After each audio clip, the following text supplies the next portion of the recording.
यूं हंगामा करना सिर्फ मेरा मकसद नहीं, मेरी कोशिश है हर सूरत बदलनी चाहिए। मेरे सीने में आग ना सही, तेरे सीने में आग जलनी चाहिए। हेलो नमस्कार दोस्तों, आप सभी को स्वागत है आपके अपने यूट्यूब चैनल नैना क्लासेज में। दोस्तों मैं नीतीश कुमार आज हम सब यहाँ पर दोस्तों लेकर आए हैं 12th का बायोलॉजी अध्याय 1 जीवों में जनन। और हम सब अभी तक अध्याय 1 का ही सारे सवाल को देख रहे हैं। वही सभी सवाल जो हमेशा अक्सर बोर्ड में दोस्तों पूछे जाते हैं, ठीक है। उसका एक नेक्स्ट सवाल है, इससे बहुत सारे सवाल पाठ में आते हैं। यहाँ पर एक बहुत सबसे इंपॉर्टेंट सवाल लेकर आए हैं जो हमेशा अक्सर सवाल में पूछे जाते हैं, और यहाँ से एक सवाल आपको बोर्ड में भी आता है, ठीक है दोस्तों। तो हम सब यहाँ पर बात करने वाले क्या हैं, सबसे यहाँ पर बात करने वाले हैं कि अलैंगिक जनन के द्वारा उत्पन्न जीवों को क्लोन क्यों कहा जाता है, ठीक है। अलैंगिक जनन के द्वारा उत्पन्न जीवों को या उत्पन्न संतानों को क्लोन क्यों कहते हैं, क्लोन का मतलब क्या होता है। तो एकदम सबसे पहले क्लोन के बारे में बात करें तो क्लोन का मतलब होता है कि बिल्कुल वह संतान अपने जनक के जैसा ही दिखाई देता, जैसा उसका जनक है ना उसी के जैसा सेम टू सेम उसकी संतति भी, ठीक है, दिखाई देता है। तो हम सब इस संतति को क्या कहते हैं दोस्तों, तो हम सब इस संतति को क्लोन कहते हैं, ठीक है। तो आखिर ऐसा क्यों है भाई कि अलैंगिक जनन के द्वारा ही उत्पन्न संतान को केवल क्लोन कहते हैं, क्योंकि संतान दोनों से होता है ना, एक अलैंगिक से भी होता है एक लैंगिक से भी होता है, ठीक है। हम सब बात यही करने वाले हैं यहाँ पर है। तो देखिए क्या होता है। अब हम क्या बताए थे पिछले बार में कि जनन दो प्रकार का होता है, एक लैंगिक होता है एक अलैंगिक होता है, ठीक है।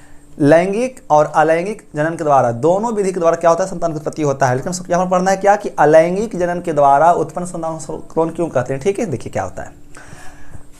अलैंगिक जनन के द्वारा क्या है कि उत्पन्न संतान को क्लोन इसलिए कहा जाता है, ठीक है। अलैंगिक जनन के द्वारा जो संतान उत्पन्न होते हैं ना, हम सब उसको क्लोन इसलिए कहते हैं क्योंकि इस विधि के द्वारा उत्पन्न संतान, जो संतान उत्पन्न होता है अलैंगिक जनन विधि के द्वारा, वो बिल्कुल अपने माता पिता के समान होता है, ठीक है।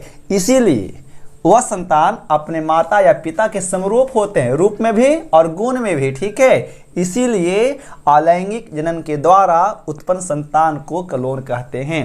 बात समझ में आया क्या है कि अलैंगिक जनन के द्वारा उत्पन्न संतान को हम सब क्लोन इसलिए कहते हैं कि वह, है ना, इस विधि के द्वारा उत्पन्न संतान अपने माता या पिता के समरूप होते हैं। समरूप मतलब रूप में भी समान और गुण में भी समान होता है, ठीक है। इसीलिए इस संतति को क्लोन कहा जाता है, पहली बात। दूसरी बात क्या है, यदि सपोज मान लीजिए कि यदि कोई मनुष्य का जन्म अलैंगिक जनन विधि के द्वारा हो तो क्या होगा पता है। तो मनुष्य में यदि अलैंगिक जनन हो तो उससे उत्पन्न संतति बिल्कुल अपने माता या पिता के समान दिखाई देगा, ठीक है। अब बात देखिए दिक्कत कहाँ क्या होगा।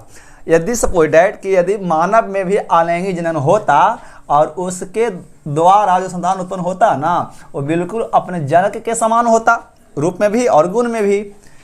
अब समझिए कि यदि 10 साल के बाद 20 साल के बाद, जैसे 10 साल का तस्वीर उसके जनक का रहे और 10 साल का तस्वीर उसके संतति का रहे, ठीक है।